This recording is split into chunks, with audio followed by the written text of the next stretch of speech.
구독, 알림 설정까지 부탁드립니다.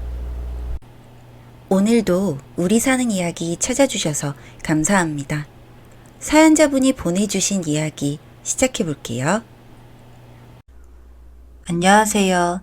세상에 아빠 말고는 남자들은 다 믿으면 안 된다 하더니 정말 이런 일도 생길 수 있군요. 저는 30대 아기 엄마예요. 며칠 전에 딸을 낳았습니다. 저는 비교적 어린 나이에 결혼을 했어요. 저와 남편은 대학을 졸업하자마자 바로 결혼을 했죠. 너무 사랑했기에 저희는 바로 결혼을 하고 아이는 조금 천천히 낳는 것으로 계획했습니다. 28 정도가 되자 아이를 낳고 싶었죠. 하지만 아무리 노력해도 아이는 나오지 않았어요. 여보, 이번에도 실패야. 항상 아무 반응도 없던 임신 테스트기. 저희 부부는 정말 이게 끝인 줄만 알았습니다. 정말 너무 힘들고 또 힘들었죠. 아이 소식은 아무리 노력해도 좀처럼 오지 않았어요. 저희는 그렇게 30대 후반이 되어가고 있었습니다. 더 나이 들기 전에 애 하나는 있어야 할 텐데 우리 다시 한번 노력해보자. 이제 몇 년 더 지날 때까지 못 낳으면 노산이야. 다시 한번 노력해보자는 남편. 저희는 정말 오랜만에 아이를 갖기 위해서 가진 노력을 다했습니다. 산부인과에 다니면서 열심히 관리도 받고 애 낳기 좋다는 것은 뭐든지 다 먹었죠. 그러다가 35살, 드디어 저는 임신을 할 수 있게 되었습니다. 뭔가 적당한 듯 늦은 듯 애매한 나이. 혹시나 애가 어떻게라도 되지 않기 위해서 저는 바로 다니던 일을 끊고 애를 보살폈습니다. 여보, 애기 심장 뛰는 소리 너무 신기하지 않아? 자주 산부인과에 가서 검사도 받았고 아이를 몇 년 동안이나 기다렸던 저희 부부는 그야말로 너무 신이 났죠.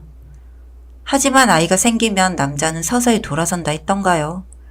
아이를 낳고 난 후부터 저에 대한 남편의 관심은 덜해졌고 남편은 점점 집에 오는 시간이 줄어들었습니다. 매일 야근도 많고 하다는 남편. 집에 와서도 남편은 바로 잠드는 일이 잦았죠. 뭔가 우울해지는 기분. 그래도 최대한 남편을 믿어보고 있었습니다.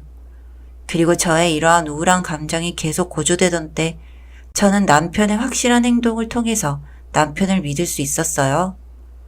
남편은 핸드폰도 공개해 주었고 회사에서 일하는 사진도 보여주었고 퇴근 후 딱 집에 와 주었어요. 남편을 의심했던 것들에 정말 미안한 마음이 들었습니다. 그리고 그렇게 저희는 남은 몇 달 동안 열심히 아이를 태교했고 정말 바랬던 아이를 만날 날들이 다가오고 있었어요. 며칠 후 나올 아이를 위해 저희는 수중분만을 하기로 했고 그날도 수중분만에 적응 연습을 하러 산부인과에 갔습니다. 산부인과에서 돌아다니고 있는데 멀리서 익숙한 얼굴에 여자가 보였습니다. 정말 익숙한 얼굴. 그 여자는 알고 보니 몇 년 동안 못 본 제 친구였어요. 결혼한 뒤 한 번도 본 적 없는 친구. 친구도 임신해 있었습니다. 정말 오랜만에 친구를 우연히 만나게 되어서 저는 너무 좋더라고요. 한 5년 만에 보는 친구.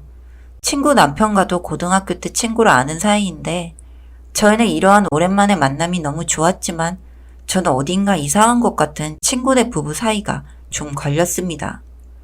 저는 친구보다는 친구 남편과 더 친해서 조심스럽게 둘 사이에 무슨 일이 있는지를 물어봤죠. 사실 우리 지금 애가 이 애가 첫 애가 아니고 애가 하나 더 있어. 지금 뱃속의 애는 첫째랑 연년생이야. 그런데 첫 애가 나랑 하나도 안 닮은 것 같아. 일단 더 커봐야 알겠지만 진짜 하나도 안 닮은 것 같다. 땡땡이를 닮은 것도 아닌 것 같고 산부인과에서 애가 바뀐 게 아닌가 싶어 이건. 친구 남편의 말은 그야말로 충격적이었습니다. 아무도 안 닮았다는 애기. 저는 일단 유전자 검사를 해보는 게 어떻겠냐고 했죠. 하지만 정말 신기하게 아기는 부부 둘의 유전자도 다 통하지 않았다고 하는 겁니다. 어떻게 아무리 그래도 지금까지 유전자 검사 한번 해볼 생각을 못했어. 너 그럼 땡땡이만 그냥 의심하고 있었던 거야? 그저 충격에 아무 말도 못하는 친구 남편. 저는 이제까지는 정말 산부인과의 잘못으로 아이가 바뀐 것인 줄만 알았습니다. 일단 저랑 친구 모두 최대한 더 충격을 받거나 하면 안 되니 저희는 각자 아이를 낳자마자 산부인과를 상대로 잃어버린 아이를 찾아보기 시작했어요. 산부인과에서는 아이를 정확히 줬고 정말 아무것도 모르겠다는 말뿐이었죠. 분명 누가 아이를 바꿨다면 산부인과에서도 알 텐데 아무것도 모르겠다는 말은 정말 너무나도 답답했습니다. 그리고 산부인과에서는 절대 CCTV를 볼 수 없게 했고 이런 상황들이 점점 의심이 갔죠. 계속 안 보여주시니 이거 경찰에 의뢰해서 경찰 끌고 올게요. 계속 안 보여주시니 할 말 없으시죠? 결국 경찰을 끌고 병원에 갔습니다. 그리고 저희는 경찰 덕분에 보게 된 CCTV에서 정말 충격적인 영상들을 볼 수 있었습니다. 몇몇 영상들은 본인들이 삭제를 했는지 정황을 잡을 수는 없었지만 저희는 계단 쪽에 설치된 CCTV 영상을 통해서 정말 충격적인 것을 볼 수 있었습니다. 그래서 아이 눈치 안 채게 잘 바꾼 거죠? 진짜 잘했어요. 이제 산부인과 보안 쪽만 설득해서 영상 다 삭제시키고요. 아픈 애는 키울 수 없죠. 쟤도 하필이면 왜 아픈 애를 낳아주고.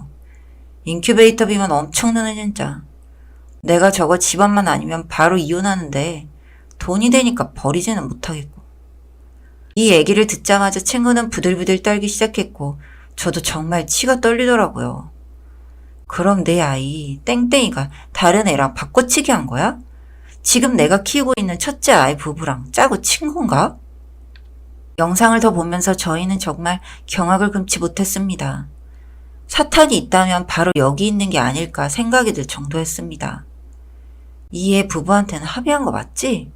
못 키우겠다고 해서 우리가 키우는 걸로. 우리는 이 아픈 애는 그냥 갖다 버려. 뭐 병원 앞에 두고 오든지 어디 두고 오든지 알아서 버려. 알고 보니 친구가 낳았다던 아픈 아이는 버려진 거고 친구가 받은 아이는 아이를 못 키우겠다는 부부의 아이였습니다. 그리고 그 부부는 이 산부인과에 온 적이 없는 부부의 아이더라고요.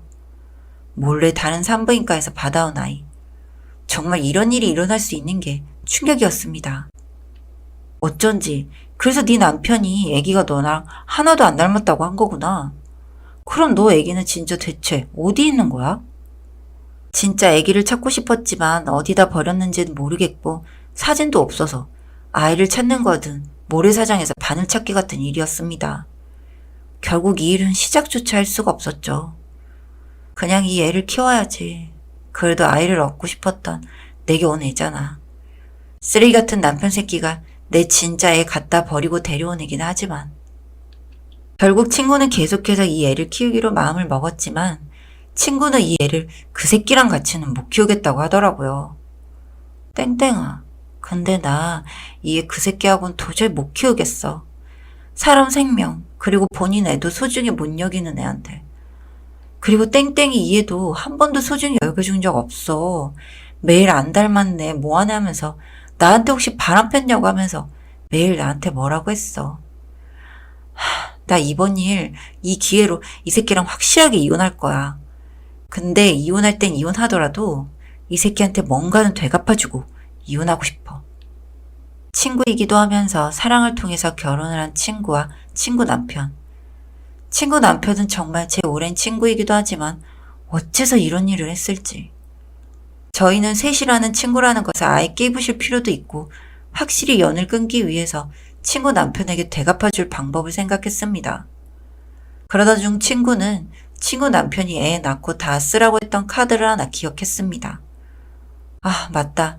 잘하면 저 새끼 일단 거지되게는 해줄 수 있겠어. 친구는 정말 팍팍 쓰고 다니기 시작했습니다. 백화점에 가서 이거저거 옷도 사고 저랑 매일같이 놀러도 다녔죠. 그리고 친구는 급기야 마지막에 이 카드에 연결된 계좌도 본인 계좌고 본인 계좌에 있는 돈이니 돈을 다 빼서 해외여행 티켓을 끊었습니다. 물론 제 것도요.